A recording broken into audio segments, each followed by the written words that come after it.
signed today to work on concluding a framework agreement for strategic defense partnership. Defence cooperation भी है और माजी का भी ये बताया जा रहा है कि दोनों अफवाज ने किस तरह सहरा में जंग लड़ने का तजुर्बा किया है, मशकें की हैं वगैरह वगैरह। और इम्पोर्टेंट एरिया जिस पर बात होगी और वो है जॉइंट डिफेंस प्रोडक्शन। एक इत्तला ये भी है कि शायद तो यूनाइटेड अरब एमिरेट्स भारत का जो एक आकाश एयर डिफेंस सिस्टम है उसको खरीदने में भी दिलचस्पी रखता है। $3 अरब की LNG की एक शानदार डील की है भारत ने UAE के साथ। इसके अलावा दिफाई और तिजारती मुआहदे भी करने पर इत्तफाक हुआ है। $200 अरब तक ये अपनी ट्रेड लेकर जाने पे इस डील के ऊपर इत्तफाक कर गए हैं। जदीद न्यूक्लियर टेक्नोलॉजी में पार्टनरशिप का भी फैसला किया है। मोदी साहब ने उनका बड़ा वालेहाना इस्तकबाल किया, हाथों में हाथ ऐसे मिला के चल रहे थे। उस खबर को लेकर आई है जो खबर डोनाल्ड ट्रंप पर कहर बनकर गुजरी है। डोनाल्ड ट्रंप के ख्वाबों में नहीं होगा कि उसके साथ उसकी प्रेसिडेंसी के दौरान ये होगा। एक ऐसा शख्स जो प्रेसिडेंट है। इस तस्वीर में मोहम्मद बिन जायद आंखें झुकाए, सर झुकाए नरेंद्र मोदी से दोनों हाथों के साथ बड़ी गर्म जोशी से मुसाफा भी कर रहे हैं और दोस्ती का इजहार भी कर रहे हैं। समझ नहीं आती कि क्या इंडियंस कल किसी मुकाम पे जाके अमीरातियों को डिफेंड करेंगे? नहीं करेंगे। इंडिया तो अमेरिका के साथ नहीं खड़ा होना चाहता, तो मकसद क्या है? So what is the purpose? एक सवाल बनता है ना, what is the purpose of the interoperability between the Indian mechanised infantry and the UAE land forces? क्या इस तस्वीर से पाकिस्तान को मैसेज नहीं दिया जा रहा? सवाल एक्चुअली ये है, क्या मैसेज नहीं दिया जा रहा? अरब अमारात के सदर मोहम्मद बिन जायद 2 घंटे के इंतहाई अहम दौरे पर भारत पहुंच गए। और ये इंतहाई अहम दौरा क्यों? नरेंद्र मोदी मोहम्मद बिन जायद को मेरे भाई के गले लगा, मार्च पास, गॉड ऑफ ऑनर, तोपों की सलामियां। बल्कि पाकिस्तान जब MBZ आए थे तो उस वक्त तो उनका दौरा शायद 2 घंटों का था, वो भी कहते हैं एयरपोर्ट से नहीं निकले थे। वहीं पर ही हमारी आला तरीन शख्सियात वहां पर सलाम के लिए पहुंची। ऐसी कोई भी तस्वीर आपको नजर आई है जब फील्ड मार्शल का ऐसे हाथ पकड़ा हो और सर झुकाया हो? वहां पे मंदिर भी बन रहे हैं, वहां पे आहलन मोदी भी हो चुका है एक दफा। Operation Sindoor played a very very strong role with India at the back end. UAE was one of them। ये कोई आसान काम नहीं है कि आप चाइना के साथ खड़े होंगे या अमेरिका के साथ खड़े होंगे, सऊदी अरब की हिमायत करेंगे या UAE की हिमायत करेंगे।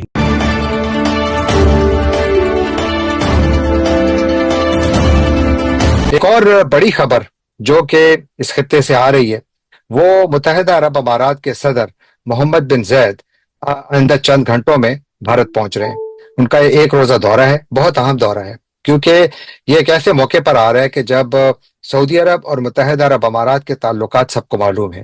मुत्तहिदा अरब अमारात और सऊदी अरब के दरमियान एक सर्द जंग चल रही है। सऊदी अरब ने मुत्तहिदा अरब अमारात को यमन से निकाला और उसके बाद फिर जो अब अफ्रीका में भी वो सोमालिया और साथ मिस्र के साथ मिलकर वो एक फौजी इत्तेहाद भी बना रहे हैं। और बहुत सारे लोगों का ख्याल है कि शायद ये भी मुत्तहिदा अरब अमारात के लिए एक पैगाम है कि ये जिस तरफ अपने फर फैला रहे हैं तो सऊदी अरब को शायद वो काबिल कबूल नहीं है। अब यहाँ पर पाकिस्तान कहाँ बैठा है? सबको मालूम है कि पाकिस्तान तो सऊदी कैंप में है, क्योंकि पाकिस्तान तो बाकायदा सऊदी अरब के साथ एक दिफाई मुआहदे का हिस्सा है। तो इसलिए ये जो दौरा है तो बहुत शॉर्ट, बिल्कुल वैसा ही दौरा है तकरीबन। बल्कि पाकिस्तान जब MBZ आए थे तो उस वक्त तो उनका दौरा शायद 2 घंटों का था, वो भी कहते हैं एयरपोर्ट से नहीं निकले थे। वहीं पर ही हमारी आला तरीन शख्सियात वहां पर सलाम के लिए पहुंची और उसके बाद फिर वो चले गए अपने महल में, रहीम यार खान में, शिकार वगैरह खेलने के लिए। और जो भारत जा रहे हैं वहां पर उनका वर्किंग एजेंडा, ये वर्किंग विजिट है, जहां पर के वो जो बायलैटरल ट्रेड है, इन दोनों मुल्क के दरमियान तिजारत है, उस पर बात होगी, इन्वेस्टमेंट पर बात होगी और एक और इम्पोर्टेंट एरिया जिस पर बात होगी और वो है जॉइंट डिफेंस प्रोडक्शन। एक इत्तला ये भी है कि शायद तो यूनाइटेड अरब एमिरेट्स भारत का जो एक आकाश एयर डिफेंस सिस्टम है उसको खरीदने में भी दिलचस्पी रखता है। लेकिन मेरी राय में जॉइंट डिफेंस प्रोडक्शन जो है ये बहुत अहम है। और फिर साथ ये कि भारत भी बोर्ड ऑफ पीस जो गजा का है उसका मेंबर बनने वाला है, जिसका मेंबर यूनाइटेड अरब एमिरेट्स भी है।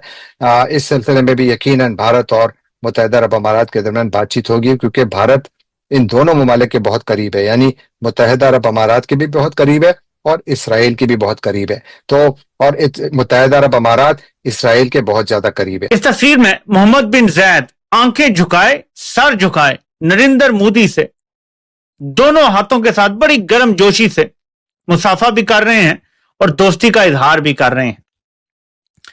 मोहम्मद बिन जायद को इंडिया पहुंचने पर रेड कारपेट वेलकम मिला है, लेकिन यह सिर्फ खबर नहीं है, हमें थोड़ा सा पीछे जाना है। मोहम्मद बिन जायद अभी कुछ ज्यादा टाइम नहीं हुआ पाकिस्तान आए हुए थे। वो यहां लैंड करते हैं, एयरपोर्ट से बाहर आना भी जरूरी नहीं समझते और बारोबारी तलोर के शिकार के लिए चले जाते हैं।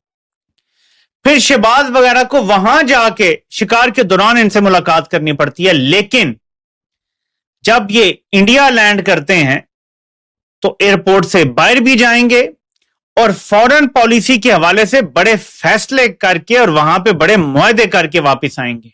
क्या पाकिस्तान को एक मैसेज दिया जा रहा है इससे?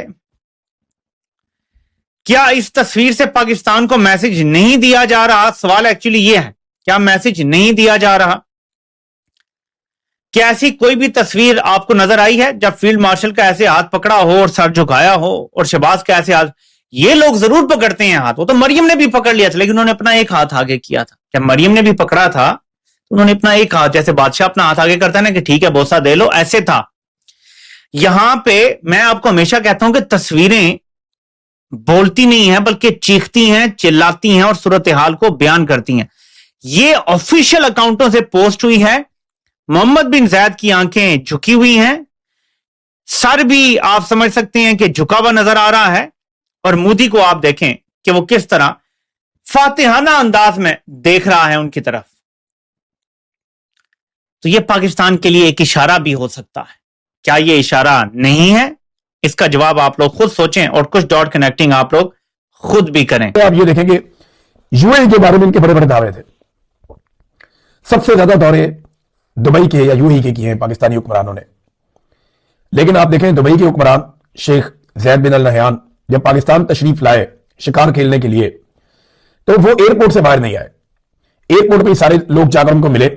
आर्मी चीफ के किसी बच्चे की शादी थी और उस शादी का भी सारा माहौल वहीं पे हो गया और वो एयरपोर्ट से बाहर नहीं आए शेख साहब। लेकिन जब वो इंडिया गए तो अभी वो इंडिया का दौरा उन्होंने किया, वहां वो एयरपोर्ट से बाहर भी गए, नरेंद्र मोदी के घर भी गए, मोदी साहब ने उनके साथ कुछ प्रोग्राम्स भी किए और उसके अलावा उनके साथ कुछ एमओयूज पे और कुछ मुआहदों के ऊपर दस्तखत भी किए गए। $3 अरब की एलएनजी की एक शानदार डील की है भारत ने यूएई के साथ। इसके अलावा दिफाई और तिजारती मुआहदे भी करने पर इत्तेफाक हुआ है। $200 अरब तक ये अपनी ट्रेड लेकर जाने पे इस डील के ऊपर इत्तेफाक कर गए हैं। जदीद न्यूक्लियर टेक्नोलॉजी में पार्टनरशिप का भी फैसला किया है। यानी इसको बहुत अहम डील कहा जा रहा है जो इंडिया ने और यूएई ने की है। कि देखिए बैनुल-अक़वामी सतह पे जो बहुत बड़ी बड़ी चेंजेस आ रही हैं उसमें पाकिस्तान अपना किरदार कैसे अदा करेगा। ये कोई आसान काम नहीं है कि आप चाइना के साथ खड़े होंगे या अमेरिका के साथ खड़े होंगे, सऊदी अरब की हिमायत करेंगे या यूएई की हिमायत करेंगे, ठीक है ना। गजा में फौज भेजनी चाहिए या नहीं भेजनी चाहिए, सोमालिया में सऊदी अरब क्या किस हद तक आप सऊदी अरब को प्रोटेक्ट करेंगे, यमन में क्या आप अपनी फौजें सऊदीया के लिए भेजेंगे, यूरोप और अमेरिका की जंग अगर शुरू हो गई तो आप किसके साथ खड़े होंगे।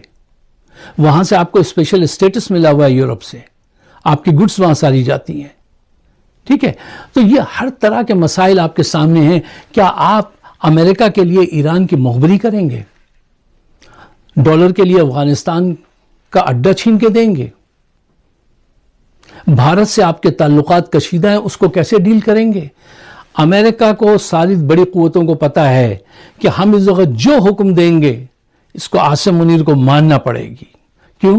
वो जानता है कि ये कोई बहाना नहीं बना सकते ना कि ये कह दें आके कि साहब मैं तो मान रहा हूं आपकी बात लेकिन सेनेट नहीं अप्रूव कर रही।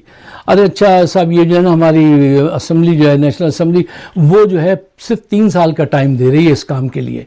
कोई ऐसी डिप्लोमेटिकल मूव ये नहीं कर सकते। उनको पता है कि सब कुछ इसके हाथ में है।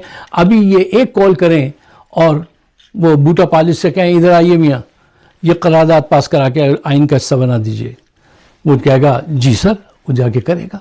तो ये सबसे बड़ा नुकसान होता है जब आपके पास एक अच्छा सेटअप ना हो और आपके पास एक डिक्टेटर हो, तो फिर दूसरे जो है उसको अपने मकसद के लिए इस्तेमाल करते हैं, वो करेंगे। अच्छा, इतनी गंभीर और इतनी बड़ी सूरत हाल को एक जर्नैल का दिमाग कैसे हैंडल करेगा, मुझे बताइए। मुल्क के अंदर सियासी इस्तेहकाम नहीं है, इंतशार है, गुर्बत तो आसमान को छू रही है? लोग आप से बिल्कुल मुतनफ़िर हैं और आप पे इंटरनेशनल प्रेशर भी है। किसी जर्नल पे इतना इंटरनेशनल प्रेशर नहीं पड़ा जितना इन पे पड़ने वाला है, और इनको अब एहसास हो चला है कि इन्होंने लंच खा के इतना बड़ा जो है वो वाली हरकत की है, जन्नत वाली, कि इन्होंने दाना खा लिया, अब इनके सारे ऐब जो है वो नुमाया हो जाएंगे। देखिए, इनकी सूरत हाल उस पायलट की सी है जो 747 चला रहा है, अकेला हवा में, फिजा पे ऊपर है, और उधर जो है वो जंप आ रहे हैं, आवाम जो बैठी हुई है, पैसेंजर, वो पैनिक कर रहे हैं, चीख रहे हैं, उनको भी उसको खामोश कराना है, कंट्रोल भी रखना है, राब्ता भी करना है वो टावर से, अपने वो एविएशन के टावर से, और ये सब काम वो एक अकेला, उसके बस का नहीं है। ये हादसा होगा ही होगा, एक बंदे का काम ही नहीं है।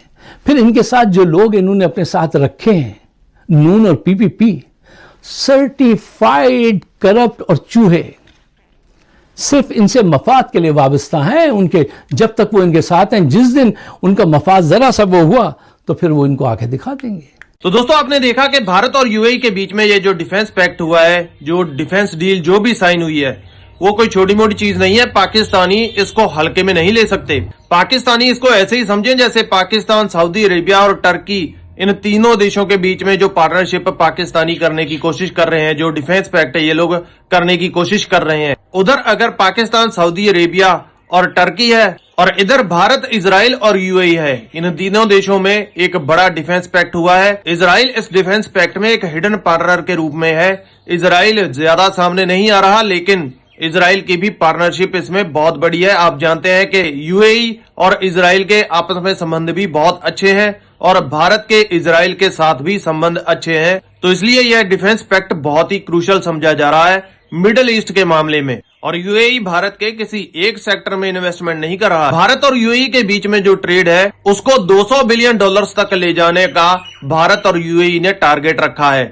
यूएई की तरफ से जो ऑलरेडी हथियार भारत में बन रहे हैं उनके अंदर तो इन्वेस्टमेंट की ही जा रही है। इसके अलावा भारत और यूएई की तरफ से नए हथियारों की रिसर्च और डेवलपमेंट के ऊपर भी इन्वेस्टमेंट की जा रही है। नए नए हथियार भी भारत और यूएई मिलकर बनाएंगे। आकाश एयर डिफेंस सिस्टम तो यूएई लेने ही वाला है, उसके ऊपर तो बातचीत भारत और यूएई के बीच में चल ही रही है। इसके अलावा हो सकता है कि यूएई ब्रह्मोस में भी इंटरेस्टेड हो और ब्रह्मोस की डील भी भारत और यूएई के बीच में हो जाए। और भारत के हथियारों की मांग में जो तेजी आई है वो खास करके ऑपरेशन सिंदूर के बाद ही आई है। ऑपरेशन सिंदूर में हमारे हथियारों ने पूरी दुनिया को एक रियल वॉर में परफॉर्म करके दुनिया को दिखाया है किस तरह से हमने पाकिस्तानियों की बखियां उधेड़ी, किस तरह से हमारे मिसाइल्स जाकर पाकिस्तानियों के एयर बेसेस पर लगे, और किस तरह से पाकिस्तान का जो कोई भी मिसाइल भारत में एंटर नहीं कर सका उसको यूएई ने देखा है कि भारत ने जिस तरह का एक डोम बना लिया है, भारत को जिस तरह से भारत ने सुरक्षित कर लिया है, इसी तरह से यूएई भी चाहता है कि हमारे यहां भी इसी तरह की सुरक्षा यूएई को मिले।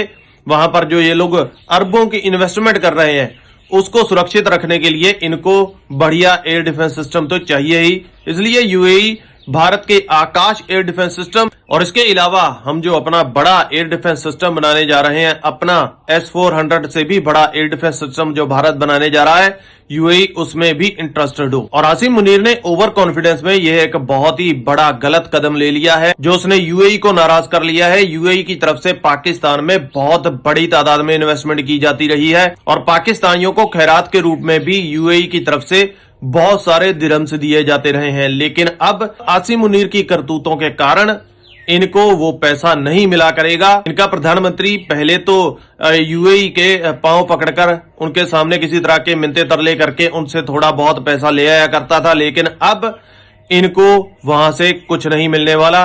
अब पाकिस्तानियों के वीजे भी वहां पर बैन किए जा रहे हैं और पाकिस्तान के साथ धीरे धीरे यूएई अपने सारे संबंध खत्म करने वाला है। बाकी दोस्तों, भारत के हथियारों की दुनिया में बढ़ती मांग को देखकर आपकी क्या राय है? आप अपनी राय कमेंट सेक्शन में दीजिए।